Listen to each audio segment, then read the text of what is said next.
Saludos amigos y amigas que nos siguen cada día aquí en Desafío. El error más conocido de la Junta Central Electoral es el de organizar y realizar elecciones. Sin embargo, existen otras funciones tan importantes o cuidados y más que el de esta. Por ejemplo, a la Junta le corresponde la declaración de nacimiento, el matrimonio, la cedulación y otras. Por eso, ahora que se discute la escogencia de una nueva Junta Central Electoral y que es potestad exclusiva del Senado de la República, con mi experiencia quiero hacer alguna sugerencia.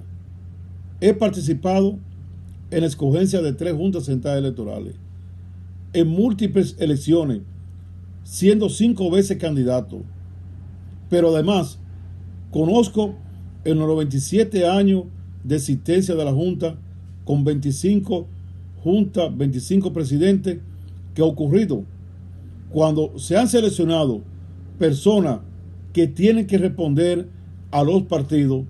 Esto, como son 4 años solamente, están en la obligación de hacer un trabajo correcto. Cuando se han seleccionado personas que no tienen a quién responderle o le respondan a una entidad que quizá no tenga el interés nacional que debe tenerse, entonces las cosas no han salido bien. Por eso, mi opinión ahora es que se coja una persona vinculada a los partidos, que se coja una persona que le tenga que responder a los partidos. Ahora bien, tiene que tener la experiencia del conocimiento, de la capacidad, de la probidad, de la seriedad, porque tiene que ser una persona que de antemano sepamos que va a hacer un trabajo correcto. Por eso, mi opinión es que se coja al licenciado Eddie Olivares, porque es del partido mayoritario, del partido que tiene los votos en el Senado, ha sido miembro de la Junta. Lo que hemos sido opositor a él, hemos probado que ha hecho un trabajo correcto, equilibrado, y yo tengo experiencia propia de que eso ha ocurrido así. Ha sido del Ministerio Público, es decir, una persona el cual cualquier persona se puede coger. Yo puedo decirle que en un momento dado, cuando él estuvo en la Junta, él era quizá el único juez, el único miembro del Pleno con el cual yo me podía comunicar, a pesar de que habían otros de mi partido. Por eso abogo porque ahora se cojan por consenso, como siempre se ha hecho, que los partidos estén de acuerdo, porque ellos, estando de acuerdo, van a ir a un proceso electoral con confianza, pero además de que con confianza también se le va a entregar en su mano la integridad de la República. ¿Quiénes son los dominicanos que se pueden declarar? ¿A quiénes se les pueden dar cédula? ¿Quiénes pueden tener matrimonio? Es decir, no se trata solo de las elecciones. Por eso nosotros no estamos de acuerdo que se cojan gente que no se sabe de quién son, quizás de una entidad de sociedad civil que no tiene el interés que está en la República, que está en la Constitución de la República. Nosotros creemos que lo que ha pasado en la Junta Central Electoral, cuando se han escogido personas vinculadas a los partidos, ha sido positivo. No hay por qué decir que no lo ha sido. En este caso, como siempre, el partido que tiene mayoría escoge una persona que sea allegada a él, pero una persona que lo aceptan los demás partidos. En la última escogencia, nosotros, lo que nos correspondió, escogimos como presidente al doctor Julio César Castaño, porque fue un consenso que lo inició el partido de gobierno en ese momento y que lo escogió la oposición, lo escogió la iglesia, lo vieron todos los sectores bien y volvió a ser presidente el doctor Castaño en la Junta Central Electoral. Pero inventar ahora con alguien que no tiene compromiso de responderle a nadie sería un grave error. Un error que le puede costar caro a la República. La República no puede exponerse a que venga alguien y rompa todas las reglas de la Constitución y dé declaraciones de nacimiento, de cédula, a personas que no sean dominicanas. Por eso abogo y estoy de acuerdo que se coja doctor Eddie Olivares, porque sé que va a ser en equilibrio en esa junta para todos los partidos y para la sociedad. Vamos ahora en breve a presentarle después de la pausa al licenciado Celso Marrancini con una importante conversación.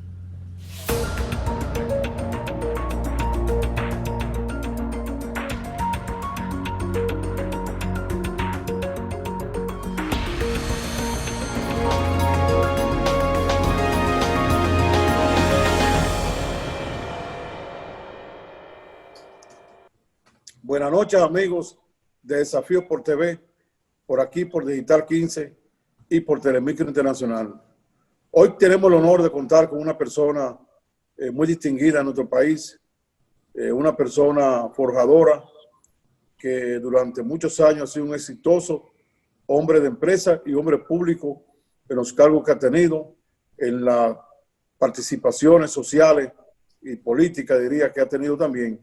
Está con nosotros el licenciado Celso Marrancini.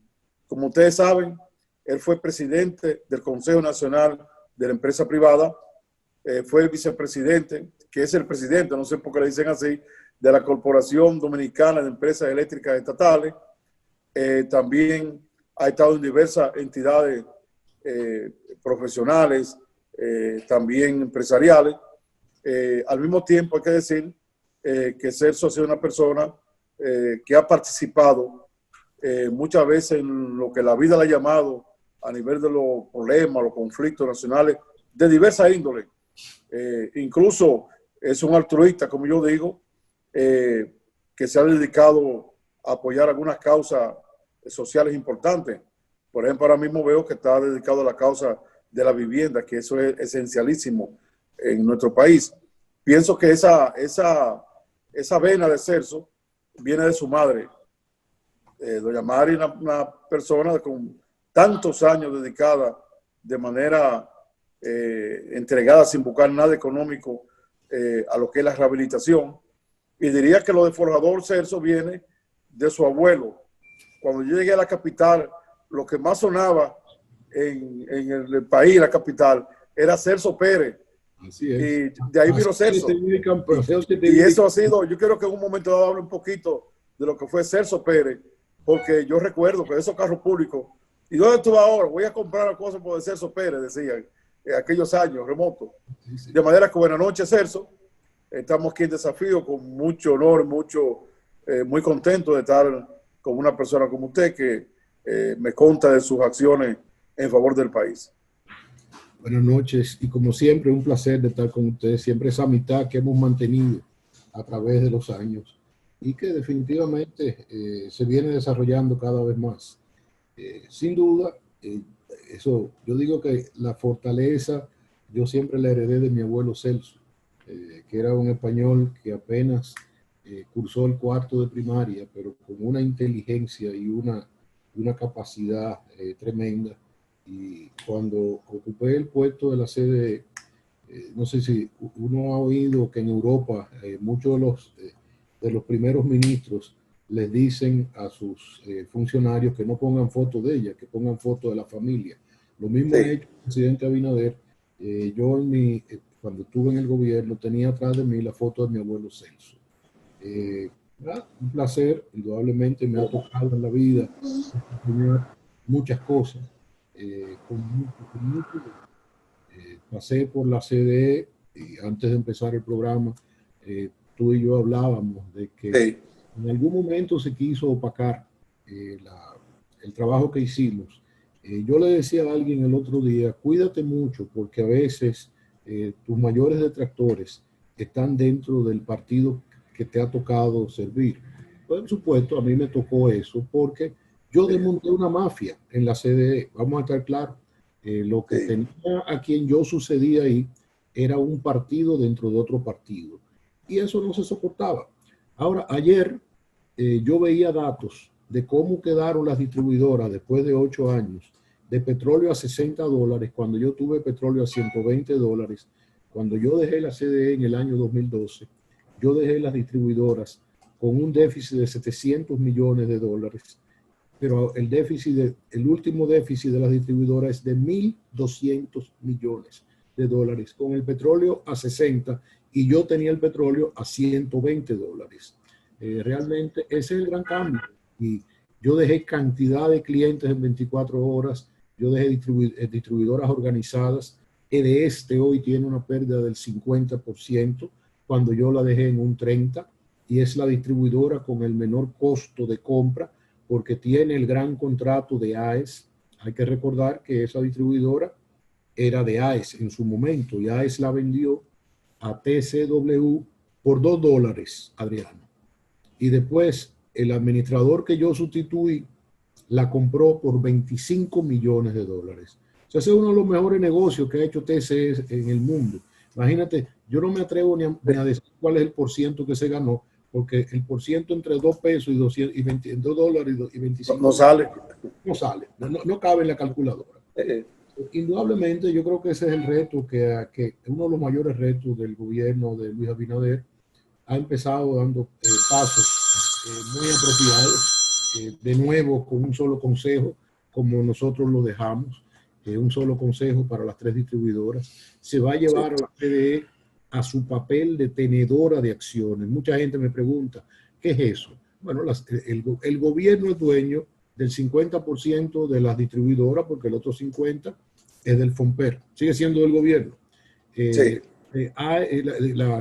Tiene el 50% en alguna de las generadoras, como es el caso de Itabo, como en algunas de las empresas de Eje Jaime, y tiene bueno, ahora tiene la mayor planta de generación del país, en el caso de Punta Catalina. Entonces, todo eso hay que reorganizarlo, porque no puede ser que un sector gaste tanto dinero en consejos, en gastos superfluos, porque eso lo estamos pagando nosotros. Y ya es tiempo de que el país termine de resolver el problema eléctrico, de que esas pérdidas. Yo recuerdo, estando en la CDE, yo fui a Taiwán y me reuní con el presidente de la empresa taiwanesa de electricidad. Y me dice, me dice el presidente de la empresa, tengo una gran preocupación porque mis pérdidas entran en un 3% y debían de estar en 1%. Yo le digo, ay, no se burle de mí, que yo la tengo en 30%. Y ahora están peores, definitivamente. ¿Por qué? Porque es un sistema que se ha politizado. Ese es el problema. ¿Por qué se me atacaba a mí? Porque yo despoliticé el sistema. Porque yo le decía en un artículo que escribí ayer con referencia a esta sinvergüencería que se le hizo a Manuel Estrella en estos días. Yo le decía, Manuel, averíguate quién lo paga. Porque los ataques nunca son gratis.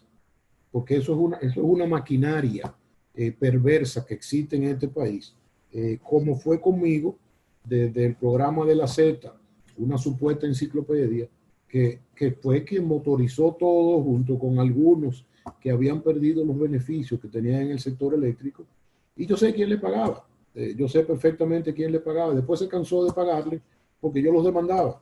Entonces yo creo que el país tiene que tener claro que sus instituciones tienen que funcionar, que el hecho, yo siempre he dicho que un político gerente y un empresario gerente pueden ser igual de buenos.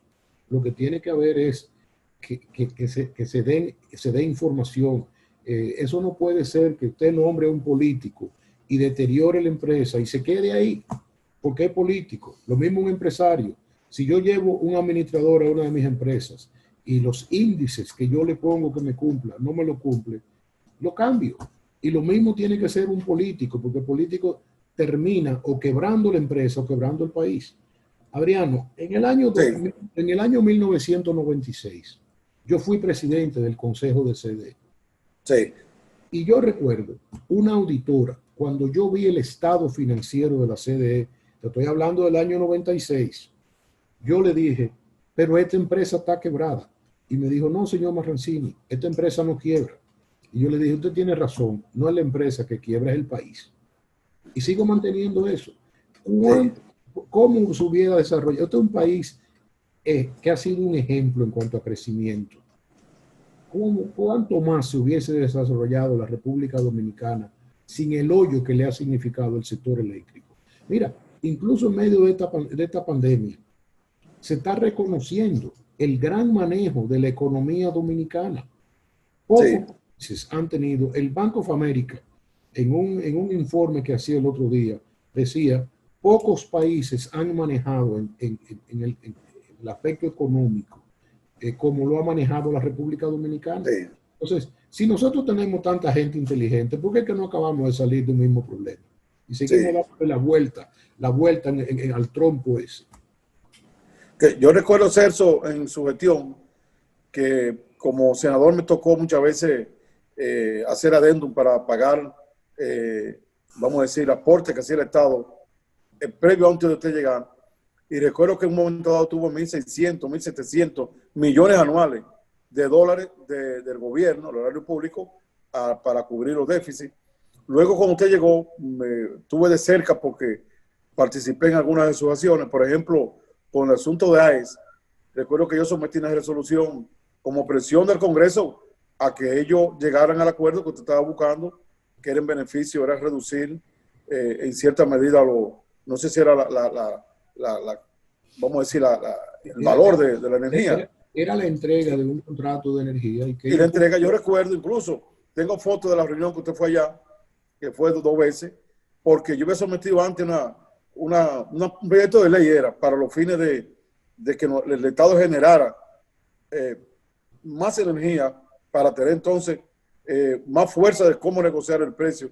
Y yo recuerdo que con el payán Anita, que acaba de fallecer, logré hacer una buena proyecto de ley, y como venía en eso, fui testigo de esos esfuerzos suyos de buscar que el Estado gastara menos, e incluso usted dice que dejó en 700 millones el déficit, pero también hay que decir que a usted se le quedaron como 600 millones de dólares de un bono que era para pagarlo, y que con eso no iba a haber casi déficit, y que cuando vino a la transición, sectores que querían congraciarse con el gobierno que entraban, retardaron entregar los bonos. ¿Usted se recuerda?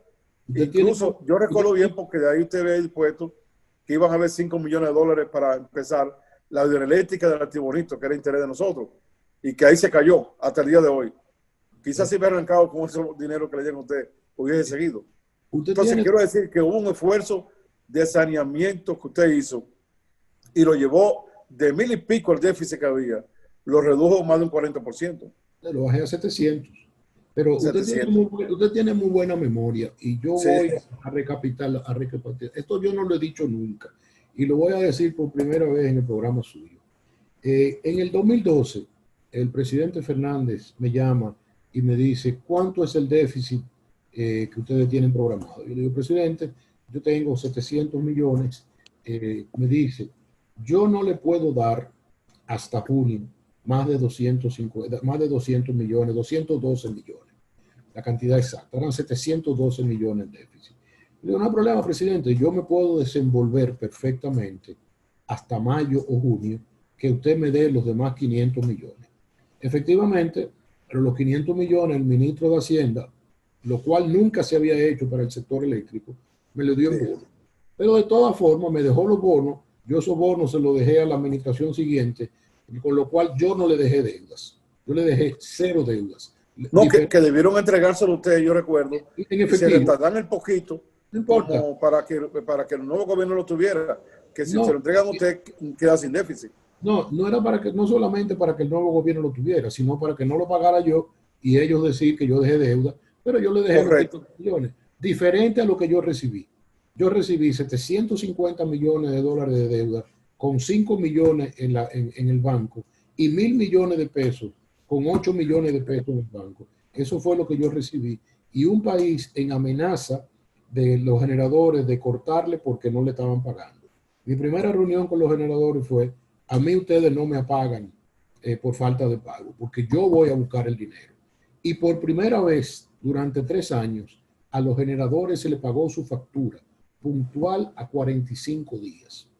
El administrador que me sustituyó a mí fue un día a mi oficina a preguntarme que cómo era posible que yo pagaba de los ingresos de las distribuidoras el 68% a los generadores y que él solamente era capaz de pagar el 18%. Y yo recuerdo que yo le dije, porque yo controlo la caja y el que me hace cualquier gasto fuera del compromiso que hay de pagar no solamente a los generadores, de pagarle a los suplidores, porque uno de los problemas del Estado nuestro, querido Adriano, es que Sí, al pagar mal, la gente te vende más caro. ¿Por qué? Porque correcto, sí. dentro de eso mete los intereses, porque tú no sabes si vas Sí, a cobrar al mes o a los 6 meses. Cuando yo llegué a la CDE, había cantidad de proyectos de la UERS hasta el 2008, que la nueva directora que entró en el 2008 no lo pagaba, porque decía que eso lo hizo el director anterior. Y sí, nosotros pagamos todos y cada uno de esos proyectos que se habían quebrado a muchísimos ingenieros pequeños. sí, obviamente. Realmente el Estado tiene que aprender a ser buen pagador. El Estado no puede ser una caja de sorpresa. Y eso es lo que nosotros esperamos ahora. Y eso mejoró muchísimo, déjame decirte, porque Sí, en el gobierno pasado y mejoró en los últimos años del gobierno del presidente Fernández, porque se estableció una ley de que no se podía comprar nada si no estaban la apropiación de fondos. Y eso hay así que lo para que el Estado no sea un fullero, el Estado sea un buen cliente y consiga buenos precios. sí. Bueno, es eso. Vamos a una pausa ¿Cómo no? para seguir esta importante conversación. Quise hacer un poquito esa historia porque pienso que es de justicia y repito, lo viví porque estuve en la comisión del Senado que veía la situación, un poco de justicia de ese trabajo que usted hizo en la corporación, en el sector eléctrico, y que en su momento fue un alivio para el Estado, pues se pagó menos, el Estado se sangró menos tantos recursos que tiene que aportar, y al mismo tiempo también, como usted bien dice, las empresas participantes estuvieron un poco mejor porque el que cobra tiempo, pues puede Claro. trabajar mejor. Vamos a una pausa para continuar conversando aquí con el licenciado Celso Maranzini. Repito, fue presidente del Consejo Nacional de la Empresa Privada, exitoso empresario y al mismo tiempo un funcionario que ha pasado por la administración pública, sobre todo en ese caso de la CDE, y ha dejado una impronta. Vamos a una pausa. Gracias, Adriano.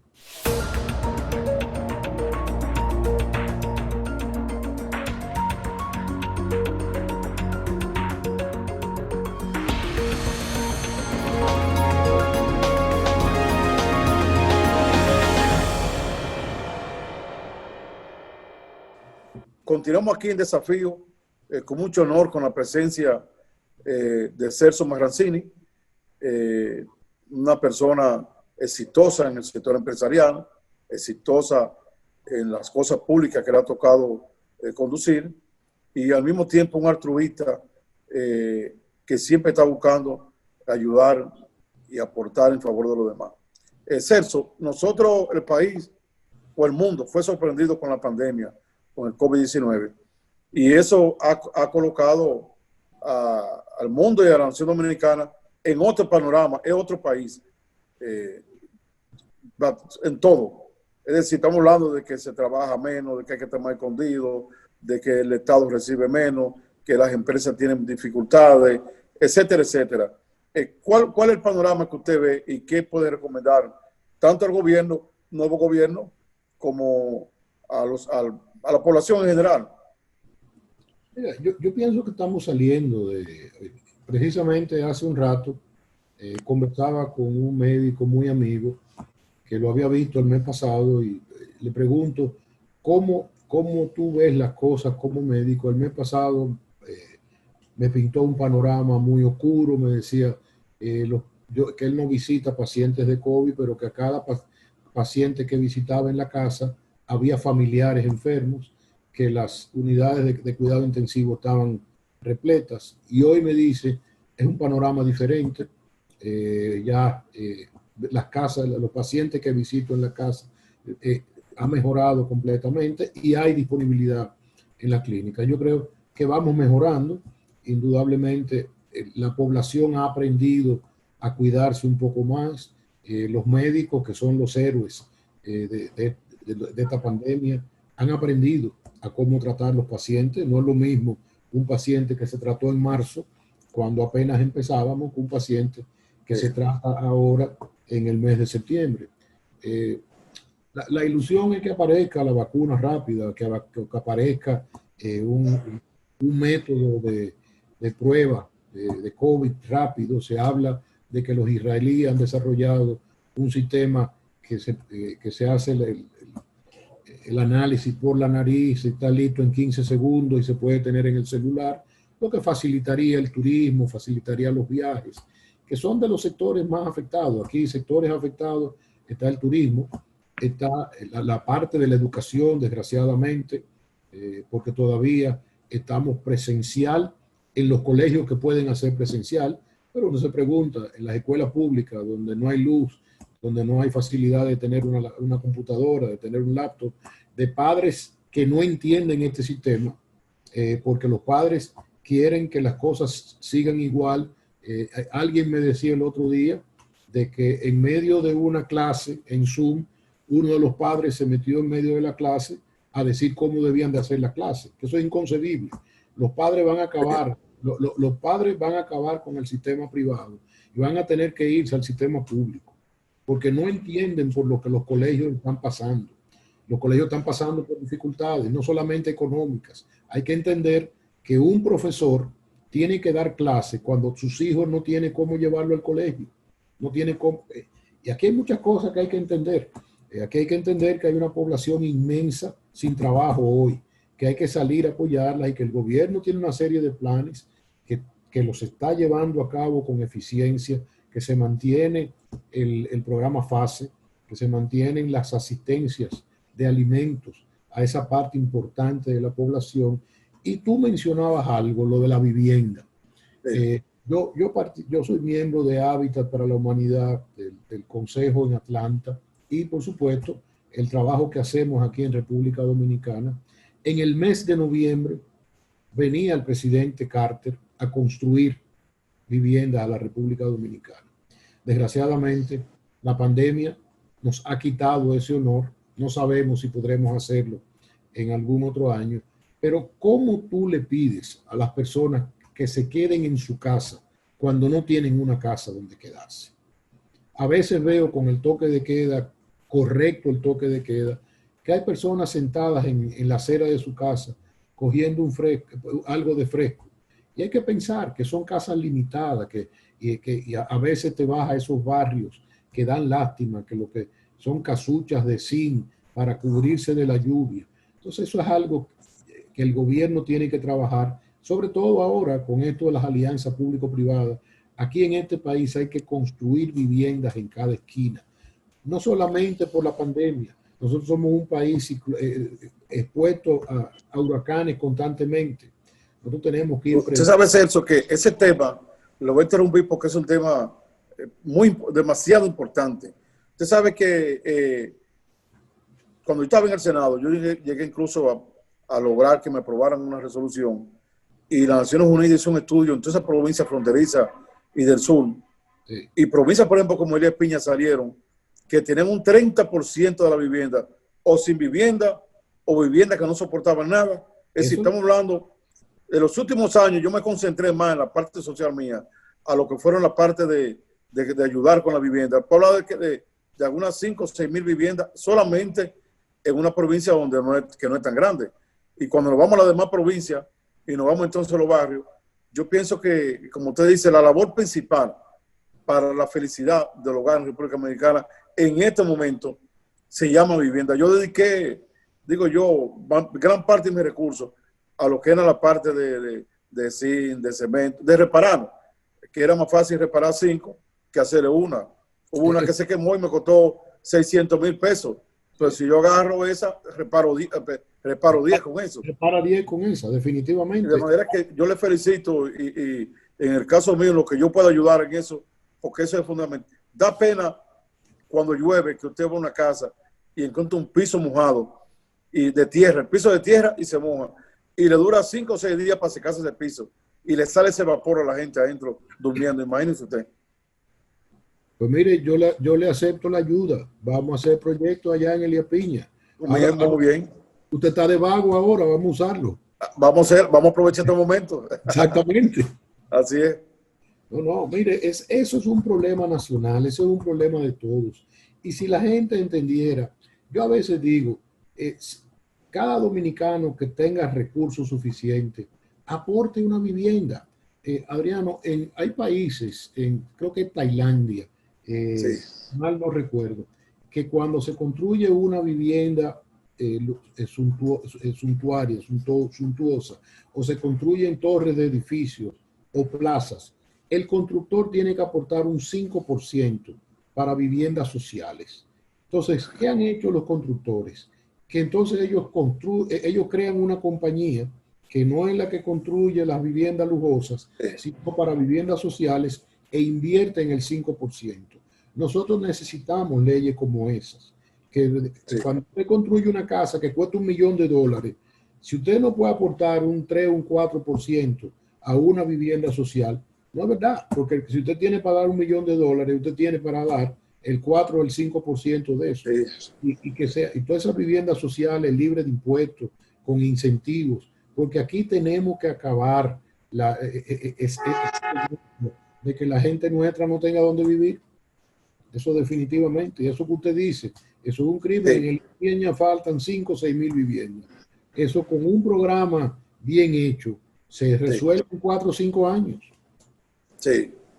No, y ahí yo descubrí, Celso, yo inicialmente yo le daba el zinc, le daba el cemento, y hay gente que se lo di 5 o 6 veces, me di cuenta que No, no no, no. puedo dárselo, sino que No. tengo que hacerla. Construya, construya.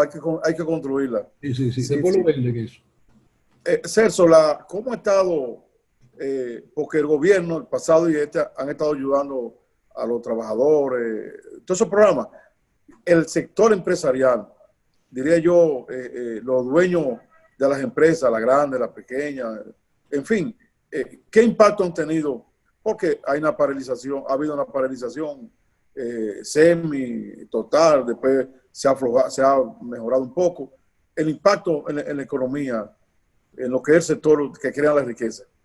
Mira, hay empresas, hay sectores que se han reactivado. El sector de la construcción se ha reactivado. Yo tengo información de empresas del sector de la construcción que están vendiendo cerca del 100% de lo que vendían antes de la pandemia. Eh, los sectores más afectados, de hablar el turismo, el sector de restaurantes, las plazas comerciales. Yo tengo tiendas en las plazas comerciales y yo estoy vendiendo entre un 35 y un 40% de lo que yo vendía antes de la pandemia. Pero la economía se va a ir reactivando. Ya uno pasa por las calles, ya el tránsito es intenso de nuevo.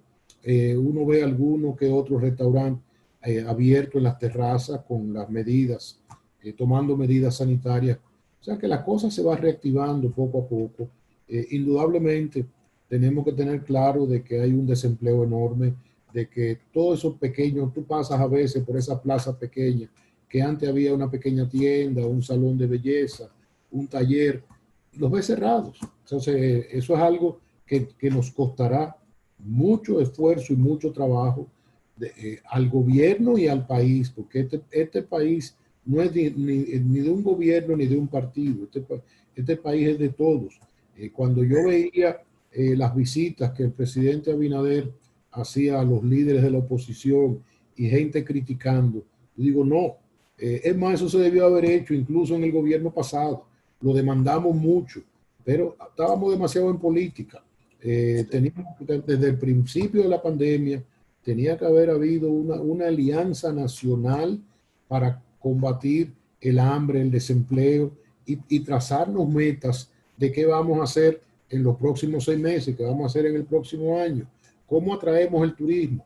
Fran Rainieri daba una conferencia el otro día en la la Cámara Dominico-Italiana y Fran decía con mucha propiedad de que había que crear burbujas alrededor de los polos turísticos, porque uno tiene que cómo ha afectado el COVID a sitios como Punta Cana, sitios como Samaná, como Las Terrenas, como Las Romanas, no lo ha afectado igual que lo ha afectado a Santo Domingo o Santiago, que es donde ha estado la mayor concentración de casos de COVID. Entonces, aislemos esa zona, Jarabacoa, que no se me quede, Constanza, y promovamos un turismo sano. Entonces, de esa forma vamos reactivando esos miles de empleos que se han perdido y el efecto multiplicador que tiene la industria del turismo, porque la industria del turismo toca a todos los sectores. Sector agrícola, Adriano, es algo que hay que ponerle mucha atención, Sí, porque Yo había oído, y creo, recuerdo un programa que fui donde había un diputado del gobierno pasado y él decía, el gobierno ha manejado también el aspecto agrícola que no faltan alimentos. Y yo le decía, espérese amigo, no me politice el tema. Y me decía, ¿por qué? Porque aquí ha habido excedentes de alimentos porque se fue el turismo. Ahora, Sí, ¿cuántos en el sector agrícola, cuánta gente no ha quebrado? El gobierno tiene que ir en apoyo del sector agrícola porque si no lo que va a pasar el año que viene es que va a haber una deficiencia enorme de sí. plátano, de guineo, de arroz, de habichuela, de tomate. ¿Por qué? Porque la gente no encontró mercado. Se Sí. han ido 6 millones. Y el que quebró no puede sembrar de nuevo. No, definitivamente, hay que ayudarlo, Y darle. yo estaba viendo, Celso, yo estaba diciendo que yo entrevisté a Pepe Abreu, Sí, conversando con él, y coincidíamos primero en ver cómo la economía se seguía reactivando, en el marco de cuidar también lo que digan los sectores de salud, pero también de que nosotros, de que la agricultura, mientras la gente está en cuarentena, la tierra sigue y los árboles siguen creciendo. Es decir, cómo activar la agricultura para buscar más divisas y ampliar más una creación de riqueza que se expande. es- Pero es- también, ¿qué perspectiva pudiera haber de que pudiera hacerse alguna política para incentivar un turismo interno? Es decir, ahora mismo, para que vengan gente al país, si los gobiernos no quieren dejar salir la gente, no pueden venir. Pero si nosotros incentivamos un turismo, que el gobierno ayuda a que sea un poquito más barato, un turismo interno, sí, como forma de comenzar a activar turismo que puede entonces llamar la atención de los turistas de fuera. Es decir, buscar la vía de que le cueste menos, porque como quieran los hoteles están cerrados y las playas están ahí. Es decir, activar turismo interno como forma de un arranque que le permite entonces mostrar al mundo de que aquí ya está activo el turismo. Mira, yo creo que de forma espontánea se ha dado. Y si uno ve las carreteras los fines de semana, porque el sector turístico ha asimilado eso rápidamente, ha dado muchos paquetes especiales y Correcto. al mucha gente no poder salir a viajar, sobre todo en el verano, que la gente acostumbraba a salir de viaje, ir a Disney World, y los hijos que podían mandarlos a campamentos. En esta oportunidad lo que se ha hecho es ir hacia el turismo interno. Mira, el caso de Jarabacoa, que yo voy mucho a Jarabacoa, Sí, increíble la cantidad de vehículos que yo vi. Yo subí un domingo en la tarde la cantidad de vehículos que bajaban de Jarabacoa. sí, Convertido realmente en un polo turístico de gran importancia, pero lo mismo pasa en la terrena, lo mismo te pasa en Samaná, te pasa en, en Punta Cana, en Capcana. La gente se ha ido moviendo hacia el turismo interno, pero eso termina ahora ya con el inicio de las clases, aunque sean virtuales. Lo que hay que ahora apoyar a que el sector turístico pueda empezar a atraer de nuevo en la medida que nosotros controlemos el COVID, controlemos la pandemia, en esa medida empezará el turista a salir. Porque, Adriano, lo mismo le pasa, el turista está desesperado por salir. A mí sí, me contaban empresarios del sector turístico que había vuelos que están sí. llegando menos. No en la cantidad de vuelos antes de la pandemia, pero la gente está loca por ir a una playa. Y el turismo dominicano tiene una ventaja, que no es un turismo de aglomeración, es un turismo donde hay mucha amplitud y el sector turístico se ha ocupado Correcto. de hacer aquellas actividades que no implican aglomeración, que se pueden mantener las medidas sanitarias correctas. Hay que seguir. Hablando de turismo, Celso, este conflicto del aeropuerto que se ha dado ya, que fue a mí, honestamente hablando, me sorprendió, porque ya el gobierno dice, digo yo, pensé como que no iba a haber ninguna acción de esa magnitud. Entonces estoy viendo un asunto que incluso está teniendo hasta la justicia. Como usted ha sido un hombre del presidente de los empresarios y también le vincula a, Frank, digo, lo vinculo familiarmente, Sí. no digo empresarialmente. ¿Cómo ve eso? Porque yo, honestamente hablando, yo no tengo un empresario de que soy de tal empresario. Es más, el empresario un amigo mío se llama César Magazine. Qué bueno, qué bueno. Entonces, y me llevo bien con Pepín Corripio, con el mismo Celso, porque yo, que vine de la izquierda, elogio y apoyo a todo todo el empresario, todas las personas que uno ve que con su esfuerzo crecen, crean empleo, ayudan al país, y estos sectores que yo veo, el mismo Fran, usted menciona a Pepín, hay otros que uno ve que son empresarios que aportan, porque el que aporta un empleo, la creación de un empleo, hay que ayudarlo. El que aporta para la creación de riqueza para el país, también tenemos que hacerlo. Entonces a mí me sorprendió la aprobación que hizo el gobierno pasado a la Alicia ahí mismo de un nuevo aeropuerto, que eso diloca, digo yo, la situación. Al acotarse la paloma, como dice la Sí, gente. ahí mismo. Yo he preferido no intervenir en eso, porque eso Sí. ha creado un ruido bastante fuerte. Entonces, yo solo Sí. voy a dejar que sean los empresarios involucrados en eso, que Sí, definan el sí, futuro de ese aeropuerto. Aquí nosotros lo que tenemos es que promover el turismo, que la gente sepa que la República Dominicana es un país seguro. Eso es algo donde tenemos que trabajar en el aspecto de la sí, seguridad. Aquí se hizo una campaña muy injusta contra el país en el año 2019, sí, con aquella señora que apareció 4 meses después denunciando unos golpes que después se entendió que fue más por un problema entre marido y mujer que por un problema de seguridad. Pero eso lo sí, taparon los medios de comunicación de una forma injusta. Y, y siempre aquí el país ha sido, sobre todo en las áreas turísticas, el país ha sido muy seguro. Nosotros, nuestra inseguridad ha aumentado como ha aumentado en todos los países del mundo. sí, sí, Pero aquí se puede caminar perfectamente por las calles. Eso no quiere decir que le pueda pasar algo y no quiere decir que hay que mejorar mucho más la seguridad. Eso es algo que nos compete. Nosotros tenemos retos. El tránsito, lo he visto mucho mejor en estos días. El Ayuntamiento del Distrito Nacional con Carolina Mejía al frente han empezado a trazar una serie de calles de una sola dirección, lo cual debe facilitar el tránsito en el área metropolitana. sí, sí, Todavía, eso vi yo muy bien del asunto del cambio de todavía 50 veo y pico de calle. que no se está aplicando bien. Yo creo que lo tienen que hacer rápido porque te crea una serie de confusión cuando ves unos letreros de una sola vía y ves vehículos en dirección contraria. Pero yo creo que eso es parte de la adaptación a un nuevo sistema que debemos Sí. de apoyar y defender, porque el tránsito es uno de los grandes dolores de cabeza de la ciudad de Santo Domingo. Yo digo, Celso, eso que usted decía, como este programa también se ve en Telemicro Internacional y nos estarán viendo en muchos sitios, de que hay que decir que República Dominicana, como usted dijo, es un país con una buena seguridad. Lo es. Problemas hay en todos los sitios, En todos pero lados. cuando aquí hay una buena seguridad, diría yo en términos generales, pero en términos de los sectores de turismo hay una seguridad mucho mejor. Un Sí. turista puede sentirse seguro, la amabilidad. Yo digo que cuando nos comparamos, por ejemplo, con el caso de México, que muchos de nosotros, desde aquellos años 80, qué sé yo, de Acapulco, que fue lo primero, veíamos a México como un país con tanto perspectiva de esa buena playa. Hoy en día, como usted no compara con México, aquí estamos en el cielo. Es decir, Definitivamente el panorama. es así. No, Sí, nosotros estamos ya colocados en cualquier punto.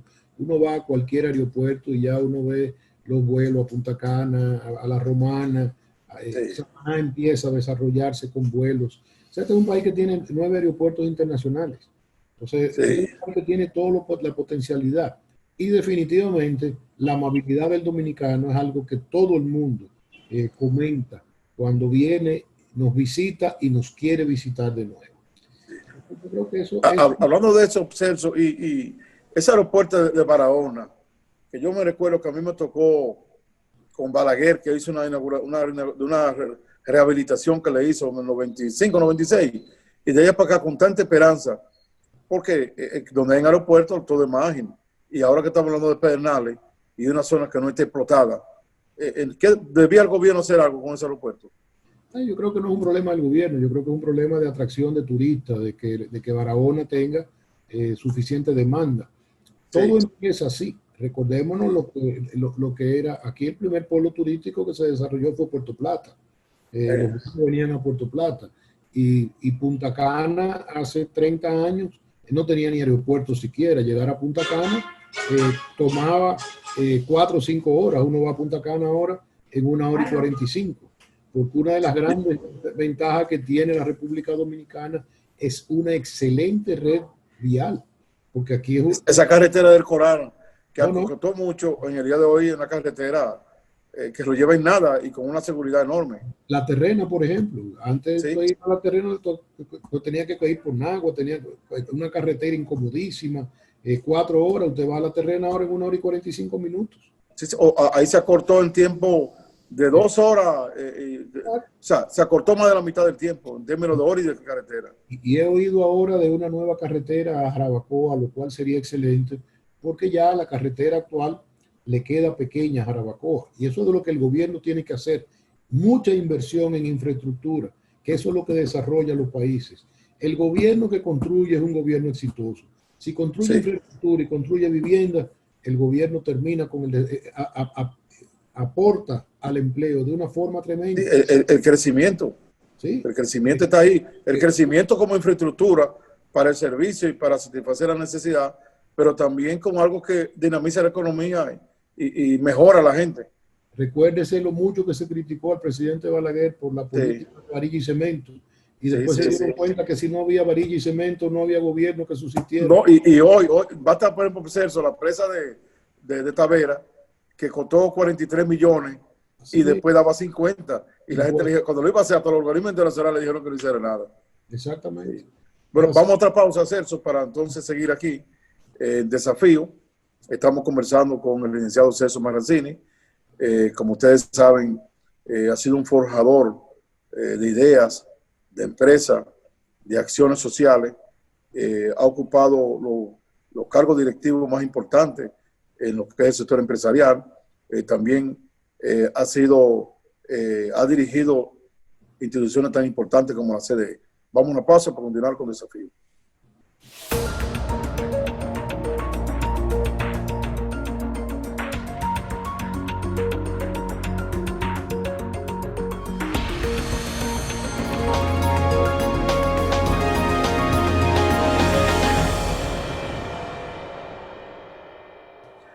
Continuamos aquí en Desafío conversando con el dirigente empresarial, exitoso hombre de empresa y al mismo tiempo también exitoso hombre en lo que ha sido su aporte a la sociedad, Celso Marrancini. Celso, hay un gobierno nuevo que todos queremos que quede bien. Yo, que soy dirigente del partido de oposición, quiero que quede bien. Mis aportes personales los hago, porque como usted dijo, cualquier gobierno que quede bien, queda bien el país, quedamos bien todos. En ese sentido, tiene apenas, está arrancando. ¿Cuáles sugerencias usted puede darle de acciones, de obras, de cómo conducir, de su enfoque hacia lo que puede ser un gobierno exitoso y que ayude a seguir desarrollando el país? Mira, sin duda, el gobierno tiene una situación entre manos enormemente difícil. Es un gobierno que inicia con el mayor de los problemas que pueda haber recibido cualquier gobierno en los últimos 100 años prácticamente. La última pandemia de esta magnitud fue en el 1918. Entonces yo creo que el gobierno ha venido dando los pasos correctos.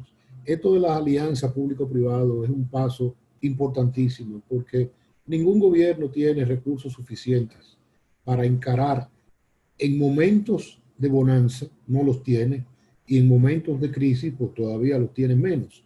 Entonces yo creo que ese es un gran paso que lo que ha dado el presidente Abinader, que inauguró hace unos días el proyecto de alianza público-privado. Yo creo que seguir apoyando a la industria, seguir apoyando a los pequeños y medianos empresarios que sin duda son los que más han sufrido, apoyar al sector educativo. Yo creo que esos son pasos que el gobierno tiene que seguir dando y, como te decía hace un momento, mantener los programas sociales. El programa FASE es un programa fundamental, los programas de alimentos son programas fundamentales que el gobierno sigue haciéndolo y el apoyo de todo el mundo. Aquí esto de Yo tengo algo que siempre repito. Yo digo que nosotros los empresarios le damos dinero en campaña a todos los partidos.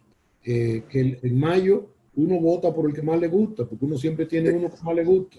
Pero en agosto uno está con el que ganó. Así es. Porque uno lo que quiere es el La vida sigue. No, uno quiere el éxito del país, definitivamente. Correcto. El empresario que está en contra del gobierno es un empresario que no está claro, porque lo que necesita puede estar en contra de algunas políticas del gobierno.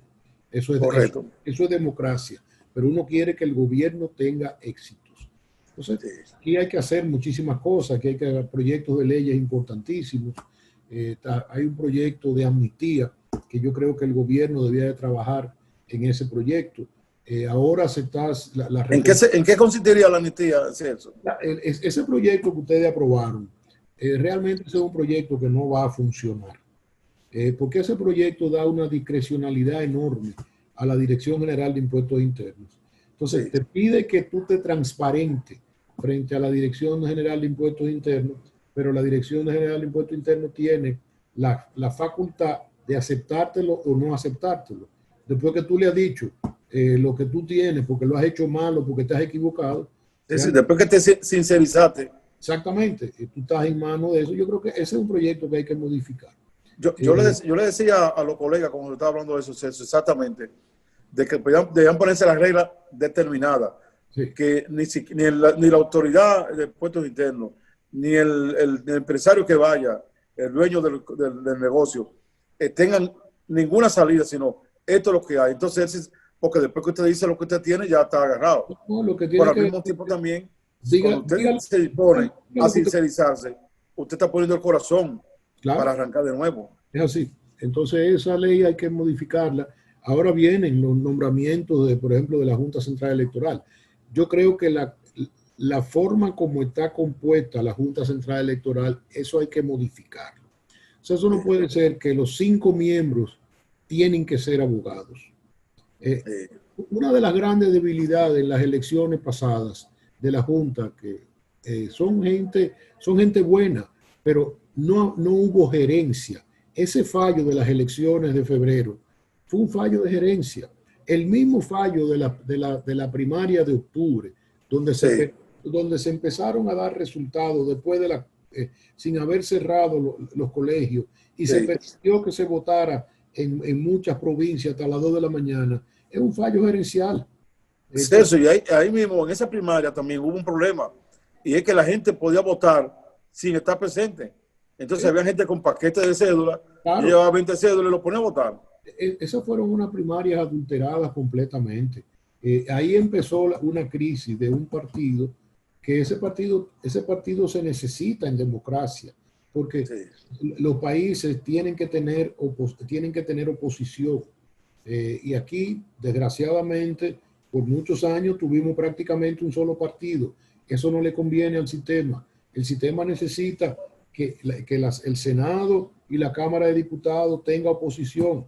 ¿Por qué? Porque si no, todo se aprueba sin realmente estudiarse, sin ver si conviene o no conviene. Yo creo que ahora hay que insistir en ese. Nosotros necesitamos una Cámara de Cuentas fuerte, que revise, que exija. Entonces, todos esos son los cambios que el país necesita para cuando a un político o a un gerente en el gobierno se le vaya la mano, sea en corrupción o en ineficiencia, tenga que rendir cuentas. Ustedes, desgraciadamente, perdieron la capacidad de interpelar. Esa es una capacidad esencial. Yo no recuerdo la última vez que el Senado interpelara a alguien. ¿Por qué? Esa es la función. Venga aquí, demuéstrenos que usted usó los recursos que nosotros autorizamos en un presupuesto. Y eso es lo que uno espera de este gobierno, de ese Congreso, de que esas cosas cambien.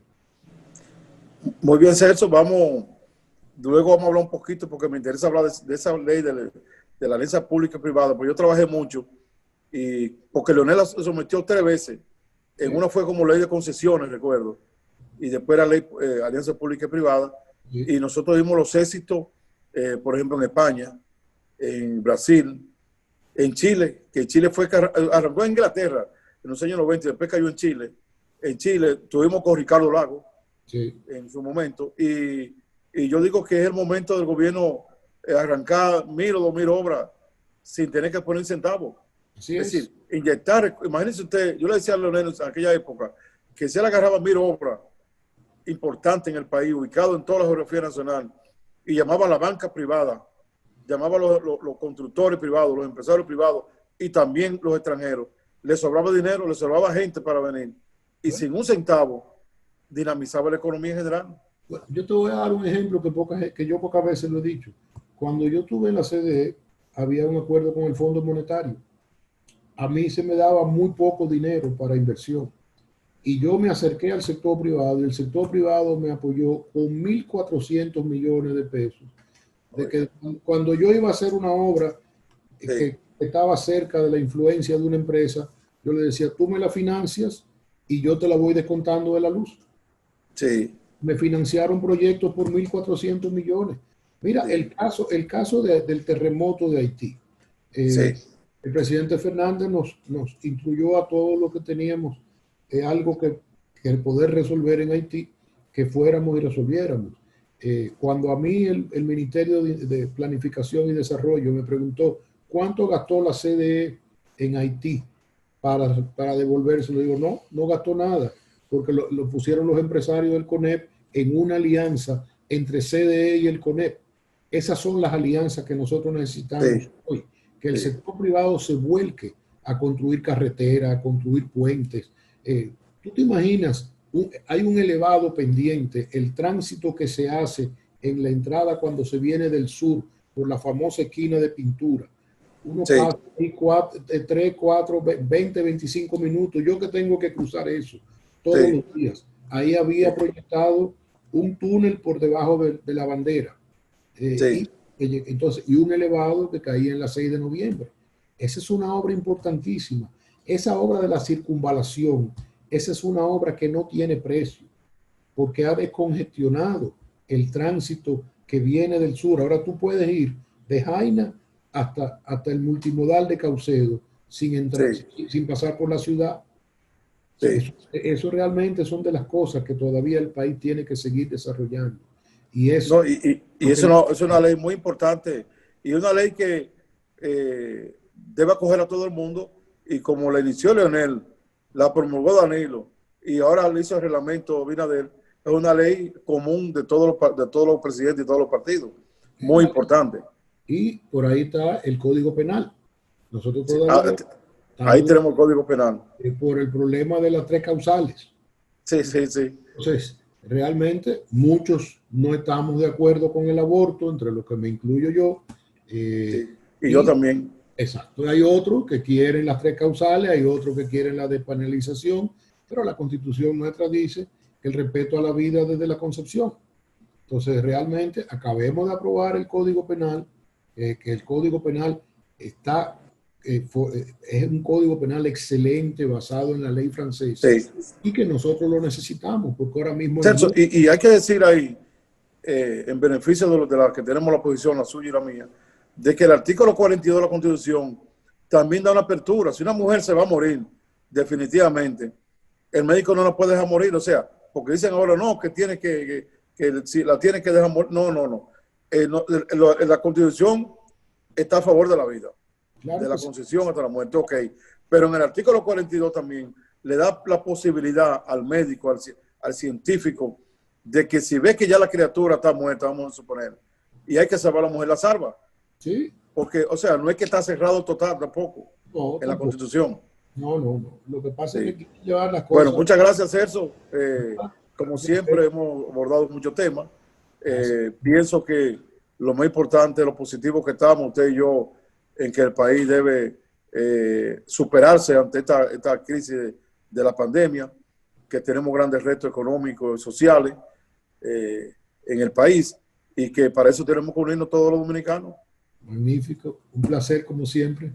Bueno, muchas gracias. Bueno, ha estado con nosotros aquí en Desafío para Digital 15 y Telemicro Internacional el empresario, licenciado economista Celso Marrancini, quien ha sido presidente del Consejo Nacional de la Empresa Privada, fue vicepresidente ejecutivo de la Corporación Dominicana de empresas eléctricas estatales, un forjador, un empresario exitoso desde los 80, está dirigiendo empresas. Repito, ese éxito yo lo achaco un poco a su mismo ancestro, a su madre, una gran dama, que el pueblo dominicano toda la aprecia su labor altruista que ha hecho. Un abuelo, Celso Pérez, que fue uno de los grandes empresarios de aquellos años en el país. Y en ese sentido, para nosotros, Celso es una pieza fundamental para seguir conduciendo el país, para que los empresarios sigan apoyando el país y para que nosotros logremos, en cierta medida, seguir un desarrollo como vamos llevándolo. Muchas gracias, Celso. Muchas gracias a ustedes que nos están viendo y será hasta el próximo programa de Desafío. Dame un copia ahí, no se me copie ahí. Pues sí, Celso, son tantas cosas las que se pueden hacer y la gente a veces no lo hace. Dame un copia.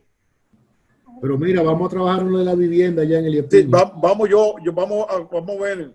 Yo voy a recoger informaciones más concretas. Sí, consígueme. Y entonces yo lo voy a visitar. Déficit habitacional y puede ser que la provincia, que porcentualmente tenga más dificultades de vivienda seria, Peña.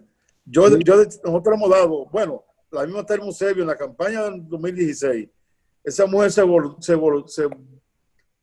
tiró sin para allá y cosas, pero se fue para Haití muchos de ellos. Me recuerdo que Yandino me llamó a mí, Yandino me llamó porque ya tenía explotado Yandino en el 2016, pidiéndole, me dijo, mira, yo sé que es para ayudarte a ti, pero párala ya. Yo en eso participé en una actividad que hizo Techo, ¿cómo se llama? Techo para mi país. Sí, que Johnny Ventura le iba a hacer una fiesta a ellos y me llevó un par de boletas. Y yo lo que hice fue que le compré más todavía de la que me pidió. Y entonces nosotros, bueno, ahí mismo en el edificio de Andino se hizo la fiesta para eso. Pero para mí la vivienda es lo número uno para ayudar a cualquier hogar. Búscame datos y trabajamos. Yo busco datos y después lo visito allá. Claro. Bueno, muchas gracias, Celso. Bien, Adrián. Gracias. Cuídate. Bien.